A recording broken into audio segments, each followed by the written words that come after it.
Imagine looking at a maritime radar screen. Oh, yeah. You are monitoring one of the busiest global trade routes on the entire planet. You are expecting to see this steady, predictable flow of commercial container ships. Like the usual traffic. Exactly. But instead, you see a wall of steel.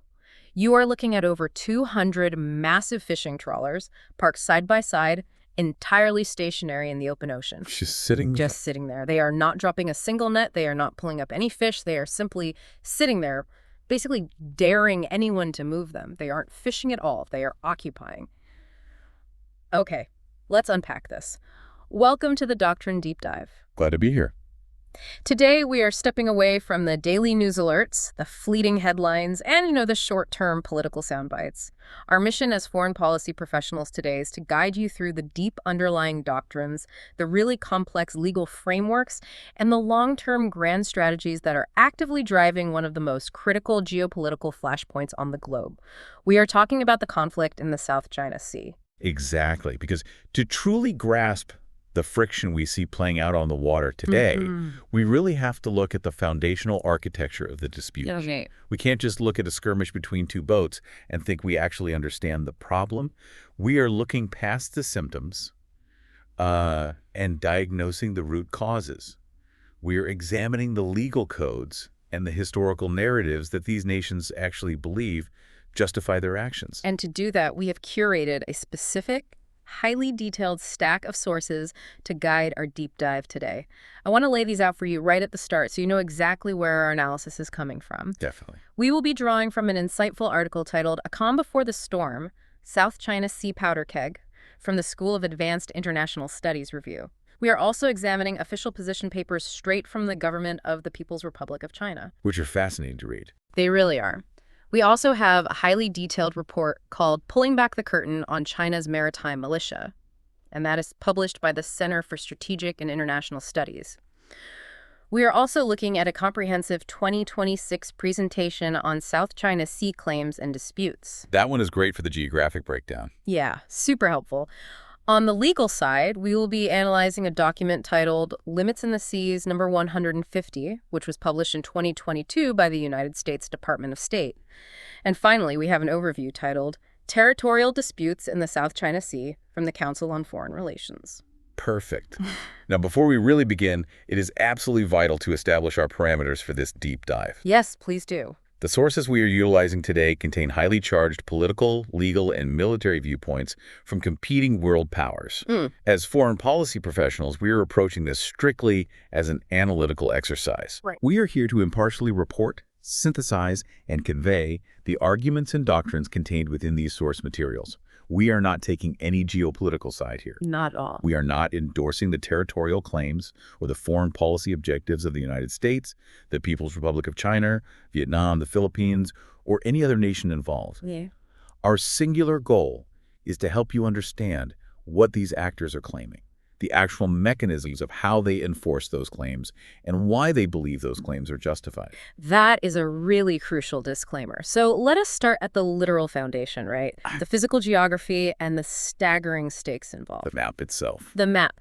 Before we can understand why everyone is arguing over the legal rules of the ocean, we have to understand why everyone is so absolutely desperate to control this specific body of water. Right. We are talking about a massive maritime area. It covers roughly 3.5 million square kilometers. It is the critical connective tissue linking the Indian Ocean to the Western Pacific. But it is not just empty blue space, is it? Not at all.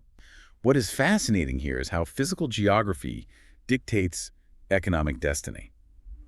When you look at the map of this region, you realize it is entirely defined by its maritime choke points. Right, the bottlenecks. Exactly. Think about the position you are in if you're trying to move manufactured goods from Asia to Europe. You do not have infinite routes to choose from.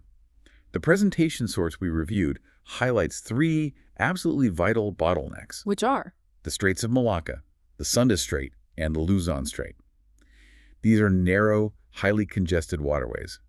Whoever has military or legal influence over these straits essentially has their hands on the main pressure valve of global commerce. And the economic numbers we pulled from the sources to quantify that commerce are almost difficult to comprehend. They are massive. Roughly 1/3 of all global shipping passes through the South China Sea. Just to put that into perspective, let us look at the specific trade values flowing through these waters. Let's hear them. According to the data, the trade value for the People's Republic of China passing through here is roughly 1.4 trillion United States dollars. For Japan, it is 240 billion United States dollars. For the United States, it is 208 billion United States dollars. Right. Even countries seemingly far removed from the region, like Germany, have 215 billion United States dollars in trade tied directly to the sea. We are not just talking about a busy shipping lane. We are talking about the central artery of global capitalism. Let us think about the cascading effects of those numbers for a second. Okay. If we focus just on the Luzon Strait, for example, Yeah. what happens if that waterway is blockaded, or even just deemed too dangerous for commercial vessels for, say, 48 hours? The backlog would be insane. The supply chain vulnerabilities are immense. Insurance premiums for commercial shipping would skyrocket literally overnight. Factories in Europe that rely on just-in-time manufacturing for microchips or automotive parts would be forced to halt production. It is not just about the money on the boats themselves. It is about the entire global economic engine that relies on those boats arriving exactly on schedule. But the trade on the surface is really only half the story, isn't it? While the surface facilitates global trade, the seabed below holds an entirely different kind of wealth. Oh, the resources? Yeah. The School of Advanced International Studies review article points out that the South China Sea holds some of the world's largest quantities of untapped natural resources. We are talking about an estimated 190 trillion cubic feet of untapped natural gas, Which is an astounding figure. alongside roughly 11 billion barrels of oil. When you look at the energy demands of the 21st century, the economic incentive to consolidate and monopolize those resources is an enormous driving factor for any regional power. It absolutely is. And this brings us to a really critical realization about the stakes here. For many actors in the region, the South China Sea is a literal lifeline. Well, take Taiwan, for example. The School of Advanced International Studies review notes that 98% of Taiwan's liquid natural gas is imported through these very waters. 98%. 98%. For a modern, highly industrialized economy, energy independence is a myth. Energy security is everything. Think about what a modern power grid requires. Yeah, constant fuel. If those shipping lanes are disrupted, harassed, or blocked, it is not just an economic inconvenience where prices go up at the pump. Within weeks, it becomes an existential threat to their economy, their power grid, and their societal stability. I'm really glad you brought that up because it leads me to a fundamental question about intent. Yeah. When we look at all of this, the trillions of dollars in trade, the billions of barrels of oil, is this fundamentally just a massive resource grab? Think of it like a major neighborhood intersection. Are the competing nations fighting over this intersection because someone dropped a giant bag of money in the middle of it, the oil and gas? Or are they fighting over it because whoever controls the intersection controls who gets to leave their driveway and go to work? That is a great way to frame it. If we connect this to the bigger picture, it is undeniably both. But the control of the intersection itself is the paramount strategic concern. Really? The control over the resources. Yeah. Having access to 190 trillion cubic feet of natural gas is a massive economic boon, certainly. But having the sovereign right to dictate the terms of passage for the naval vessels and commercial fleets of your competitors. That is the essence of hegemonic power. It is about setting the rules of the neighborhood, not just harvesting the resources beneath the street. So if that is the grand prize, total control over the rules of the neighborhood and the resources beneath it, how do the competing nations actually justify their claims to lock it down? This is where it gets incredibly complicated. Right. This is where our deep dive gets into the weeds of international law versus historical doctrine. We have two entirely incompatible frameworks colliding head-on. Let us first examine the international legal framework, which is largely championed by the United States and allied nations like the Philippines. Okay. The United States Department of State's publication, Limits in the Seas, number 150, provides a rigorous, heavily detailed breakdown of this position. The absolute cornerstone of this perspective is the United Nations Convention on the Law of the Sea. Right. This convention is the prevailing modern global treaty that dictates exactly what kind of maritime zones a country can claim based on the physical land features they possess. And we really need to explain the mechanics of this because it is not as simple as just planting a flag on a beach. No, it is highly technical. Under the United Nations Convention on the Law of the Sea, The fundamental rule is that the land dominates the sea. If you have a naturally formed, habitable island, you get a territorial sea of 12 nautical miles around it, and more importantly, you get an exclusive economic zone that stretches out for 200 nautical miles. Which is huge. It is a massive amount of ocean. Inside that exclusive economic zone, your country has the sovereign right to explore and exploit all the natural resources, the fish, the oil, the gas. 200 nautical miles is a lot of space. It is. But the convention is incredibly strict about what actually counts as a piece of land capable of generating those zones. Right. And this is where the United States Department of State document becomes highly specific regarding the South China Sea. For example, it outlines that the United States outright rejects the maritime claims made by the People's Republic of China over completely submerged features. Meaning underwater reefs. Exactly. We are talking about underwater features like James Shoal and Vanguard Bank. The physical reality of these features is that they are entirely below the surface of the ocean at all times. Yeah.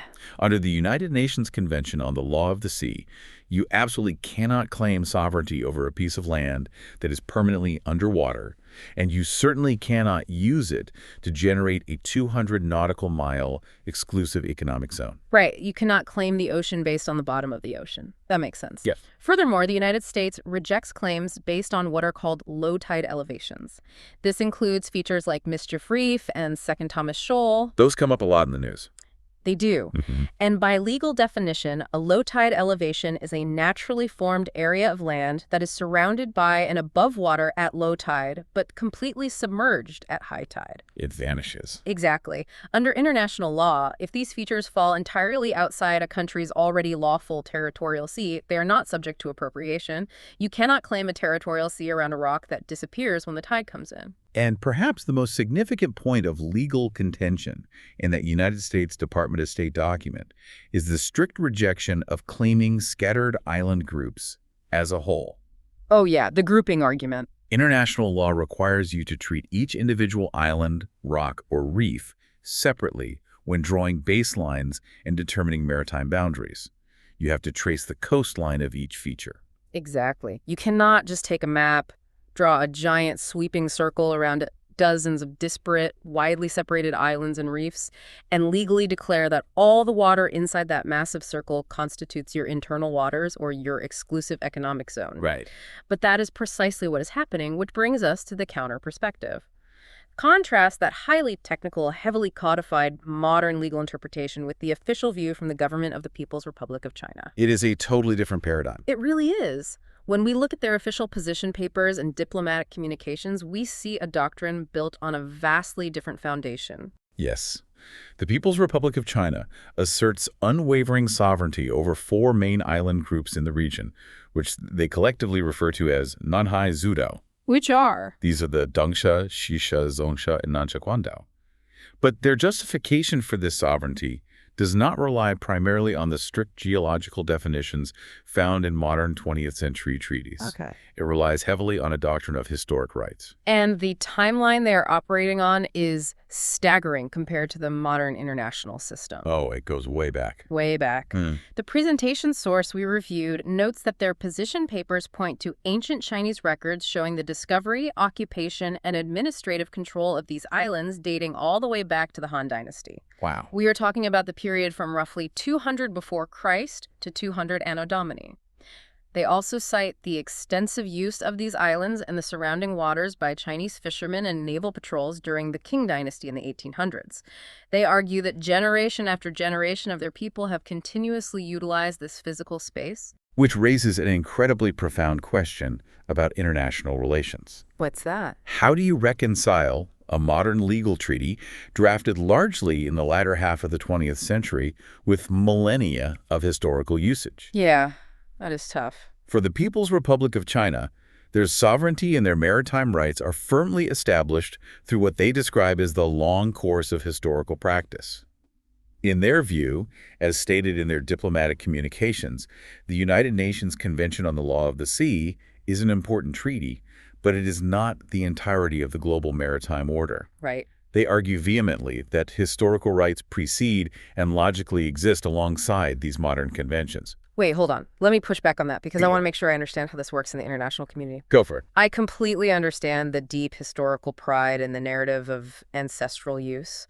But from a purely legal, functional standpoint, how can any modern nation justify ignoring the specific boundaries of a signed United Nations treaty? A treaty they themselves ratified, too. Right, a treaty they have ratified.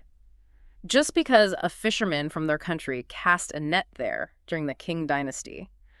How does Beijing actually articulate that legal standing to the rest of the world without it just sounding like they're opting out of the rules whenever the rules are inconvenient? That is the exact crux of the diplomatic friction right there. To understand how they articulate it, you have to look at their domestic and grand strategic narrative. Okay. The presentation highlights that these territorial claims are not viewed as a simple legal dispute over fishing rights.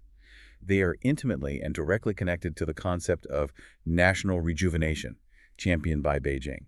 This is a profound domestic imperative. National rejuvenation. Unpack that for us. What does that actually mean in the context of ocean territory? It is about rectifying what they view as a century of humiliation at the hands of foreign imperial powers. It is about restoring the nation to its perceived rightful historical place as the central power on the global stage. From this perspective, accepting the strict limitations of a Western-led maritime treaty over territories they consider historically theirs would be viewed domestically as a continuation of that historical weakness. So it's tied to their political survival at home. Exactly. Domestic political legitimacy for the government is deeply tied to maintaining and enforcing these historical claims. They argue that the international law of the sea was largely written by Western powers to benefit Western maritime dominance, and that applying it retroactively to erase thousands of years of continuous Chinese historical rights is fundamentally unjust. I constantly try to wrap my head around how two massive global powers can look at the exact same patch of ocean, the exact same water, and see two entirely different, non-overlapping realities. It's wild, isn't it? It is like an extreme geopolitical real estate dispute. It is as if two people show up to claim absolute ownership of the same house. One person arrives holding a crisp, freshly printed, internationally recognized property deed drafted by modern lawyers, pointing to the exact property lines. And the other. The other person arrives holding an ancient, deeply revered family diary that proves their ancestors actually poured the concrete foundation of the house centuries before those property lines were ever drawn. The two sides are not just disagreeing, they are not even speaking the same legal language. That analogy perfectly captures the depth of the impasse. And because they are not speaking the same legal language, the dispute cannot be easily resolved through standard international arbitration. Right. And we have seen proof of that. The Philippines, arguing from the perspective of the modern rules-based order, actually took this exact dispute to an international court. In 2016, an arbitral tribunal at The Hague ruled overwhelmingly in favor of the Philippines. Right. The Hague looked at the United Nations Convention on the Law of the Sea and stated unequivocally that the historical claims and the expansive, sweeping territorial lines claimed by Beijing had no legal basis under modern international law. But as the School of Advanced International Studies Review article clearly points out, that ruling at The Hague has not stopped the physical provocations or the territorial maneuvers by the People's Liberation Army Navy. No, not at all. The ruling was a massive legal victory for the Philippines on paper, but paper does not float. Paper does not float. Wow. Enforcing a court ruling on the water against a global superpower is an entirely different matter. So if these two legal realities are completely incompatible and taking it to an international court at The Hague didn't actually change the behavior on the water, what is left? That is the big question. If neither side wants to fight a catastrophic hot war, but neither side will back down legally, how is this conflict actually playing out day to day? This leads us directly into what the foreign policy community calls the gray zone. To understand the modern reality of the South China Sea, you really must deeply understand the mechanics of the gray zone. The general definition of gray zone operations is a country's use of non-traditional forces, coercive tactics, and incremental actions to pursue grand security objectives without ever crossing the specific kinetic threshold that would trigger an actual armed conflict. Right. It is the art of coercion that stays deliberately and precisely just below the level of war. And the primary instrument of this coercion in the South China Sea is a fascinating and deeply complex organization known as the People's Armed Maritime Militia. We pulled heavily from the Center for Strategic and International Studies report here, and we really need to dive into the details because it is critical to understand that these are not just independent, local commercial fishermen out trying to make a living and catch dinner. It's not at all. The report extensively details that the Maritime Militia is an armed, state-sponsored mass organization. They are composed of civilians who retain regular jobs, often in the fishing industry, but who are specifically organized, heavily trained, and directly commanded by the state military apparatus. They are acting on orders. Yes. They operate in highly coordinated tandem with the China Coast Guard and the People's Liberation Army Navy to achieve specific, targeted political objectives in disputed waters. The Center for Strategic and International Studies report pulls back the curtain on a specific elite element of this force, known as the Spratly backbone fishing vessels. This part is fascinating. It is. These are massive commercial trawlers that are heavily subsidized by the government in Beijing, specifically to operate in the highly disputed waters of the Spratly Islands. And there's a fascinating administrative mechanism here that explains how this actually works on a microeconomic level, the 280-day rule. Let us break that rule down because it perfectly illustrates the strategy.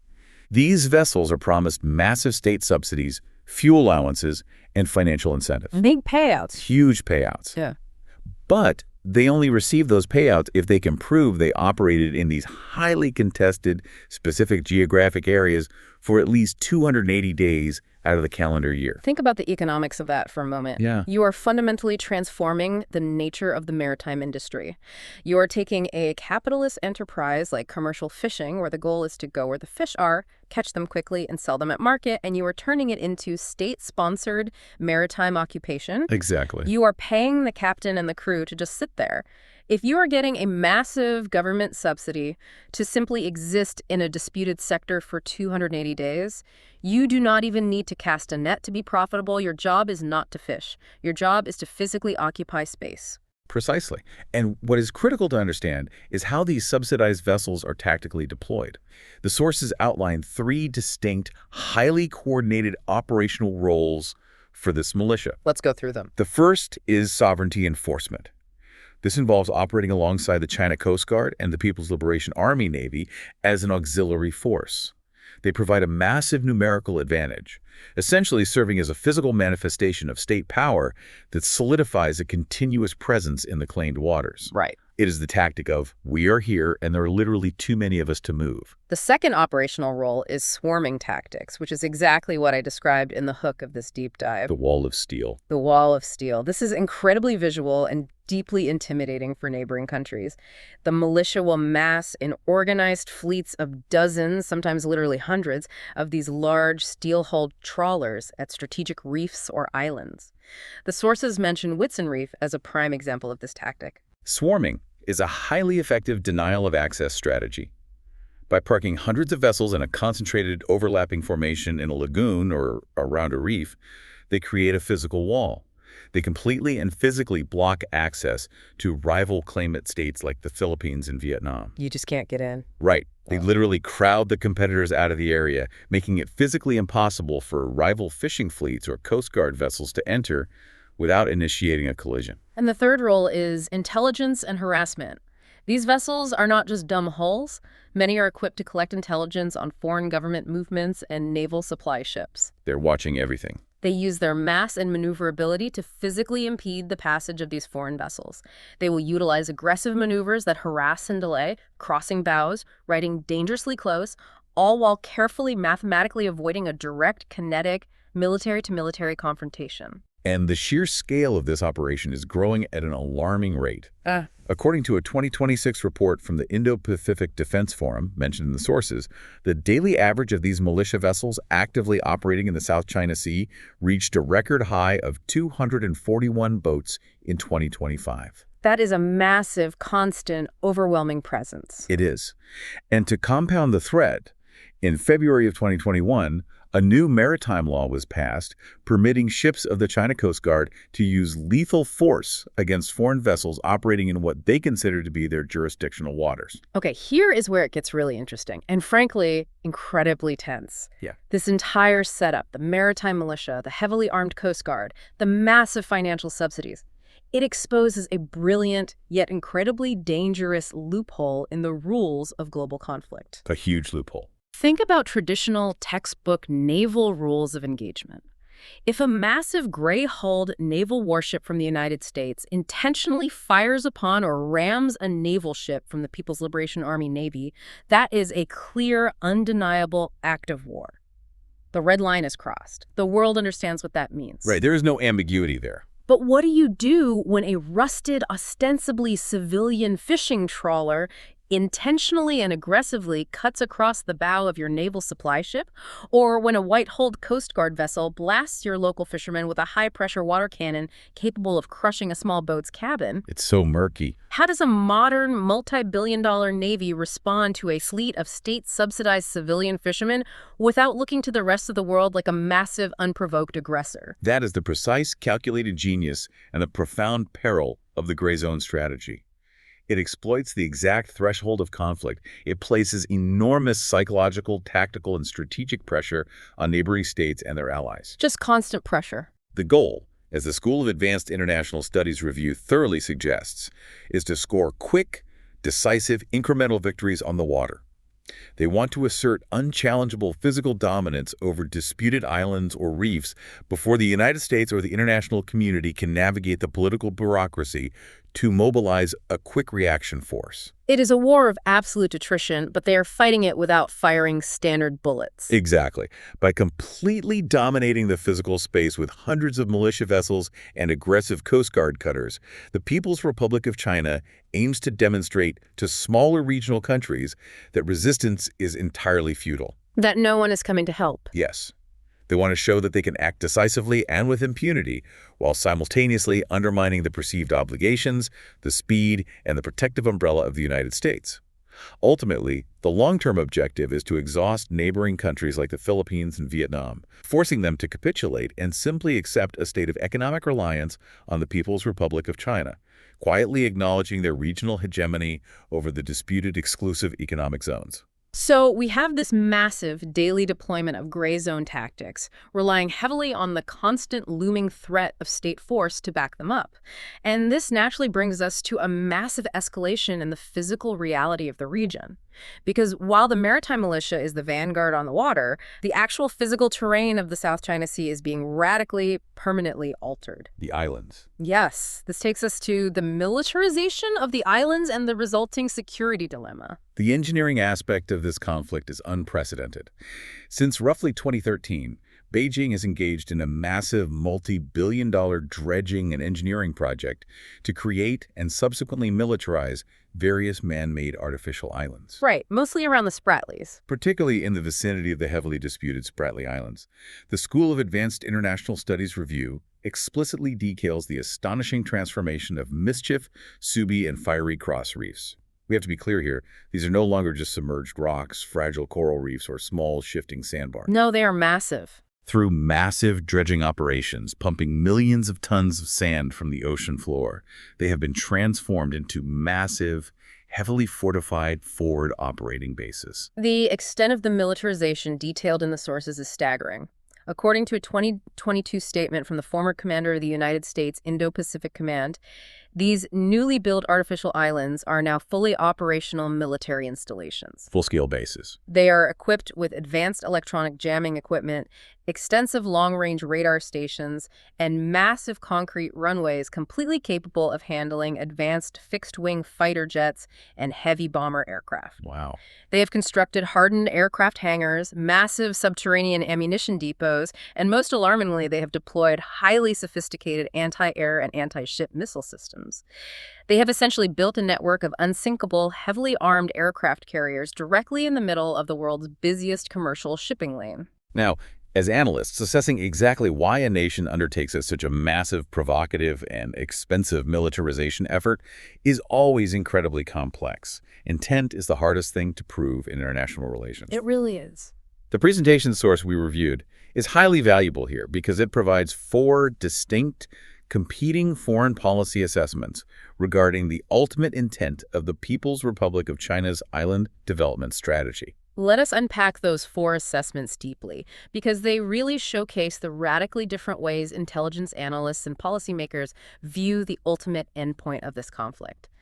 The first assessment is arguably the most aggressive and concerning. Okay, what is it? It views these fortified islands as providing offensive logistical support.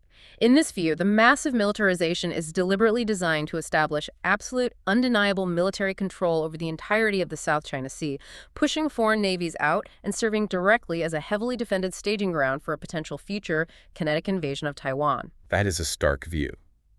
The second assessment offers an entirely different strategic interpretation. It views the militarization through a strictly defensive, albeit highly robust, lens.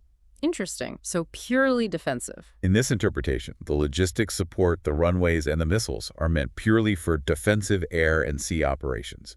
It argues that the leadership in Beijing is not inherently expansionist or seeking global conflict, but rather they are terrified of their own supply chain vulnerabilities. Oh, right, the choke points we talked about earlier. Exactly. They are simply establishing an impregnable defensive perimeter to protect their vital southern flank, their ballistic missile submarines, and the crucial shipping lanes that feed their economy. The third assessment takes a completely different angle. It steps away from pure military strategy and looks deeply at domestic politics.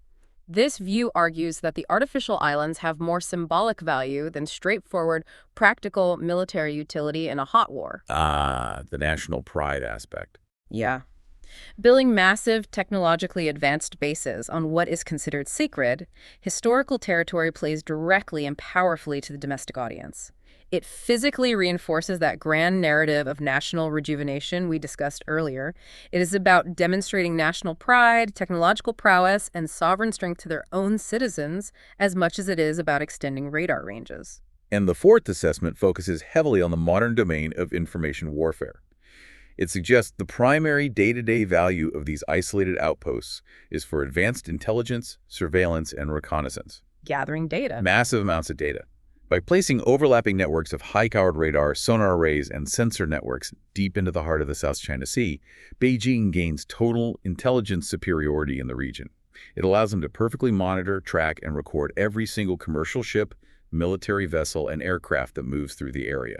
It creates an unparalleled maritime domain awareness. Of course, in reality, foreign policy is rarely just one thing, right?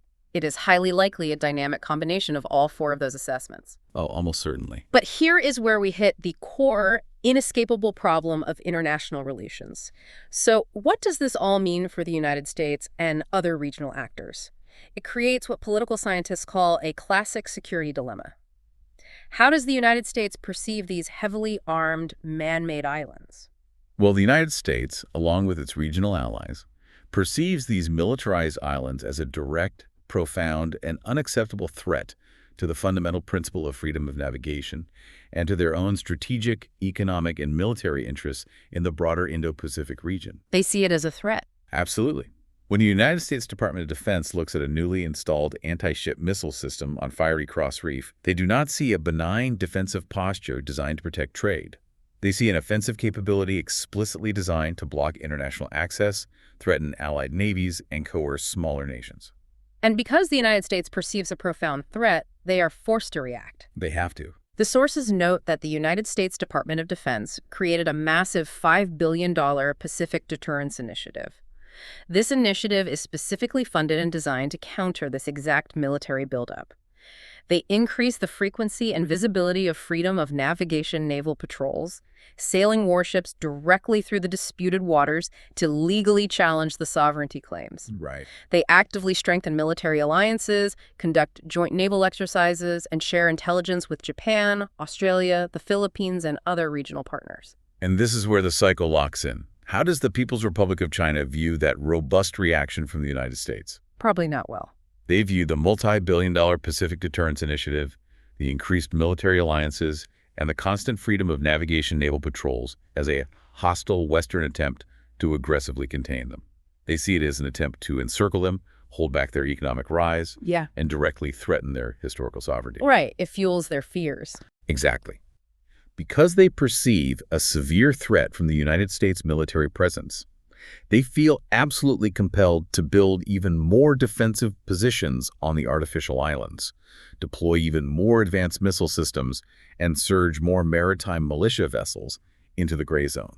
It is the ultimate, inescapable, vicious cycle. We often hear overused metaphors for this, like neighbors building higher fences and buying bigger dogs. Yeah, that's a common one. But a better way to understand the terrifying mechanics of the security dilemma in this context is to imagine two people locked in a pitch-black room, both holding loaded weapons, both terrified of the other. Right. One person, simply trying to see their surroundings and ensure they aren't about to be attacked, turns on a high-powered flashlight. It is a purely defensive move to gather information. Right. But to the other person in the dark, that sudden, blinding beam of light looks exactly like the laser sight of a weapon aiming directly at them. It looks like an offensive strike is imminent, so they raise their weapon in response. Which then scares the first person even more. Exactly. Neither person actually wants to pull the trigger. Neither person wants to die in that dark room. But because every defensive action is perceived as an offensive threat, the room becomes a powder keg, just waiting for a single flinch. That perfectly captures the inherent instability of the security dilemma. As the presentation source acutely highlights, true intent is incredibly difficult, perhaps impossible, to assess with absolute certainty in foreign policy. We cannot look into the minds of the senior leadership in Beijing or Washington. We just can't. But regardless of whether the initial island militarization was strictly a defensive posture to protect trade routes or a calculated preparation for an offensive push toward Taiwan, the tangible physical result on the water is exactly the same. The potential for a catastrophic, world-altering confrontation increases exponentially with every single new radar tower constructed, every new missile battery installed, and every new maritime militia boat deployed into the congested waters of the gray zone. And that brings us to the end of our deep dive. Let us summarize the immense complexities we have unpacked today. We are looking at a vital maritime artery that serves as the indispensable lifeline for global capitalism and holds immense, untapped natural resources. A huge prize. This physical space is fiercely contested and trapped between two entirely incompatible realities. You have a modern, heavily codified international legal framework championed by the United States that relies strictly on the United Nations Convention on the Law of the Sea. And on the other side, a deeply ingrained historical rights doctrine tied intrinsically to national rejuvenation championed by the People's Republic of China. Two totally different worlds. Right. Because these worldviews cannot be reconciled in a courtroom, the conflict is actively being fought in the perilous gray zone, utilizing massive fleets of state-subsidized fishing trawlers to physically intimidate neighbors and enforce sovereignty without firing a shot. All of this is happening amidst the rapid, unprecedented engineering and militarization of artificial islands, trapping the world's superpowers in a classic, endlessly escalating security dilemma. As we conclude our analysis today, I want to leave you with a final, sobering thought to mull over. Okay.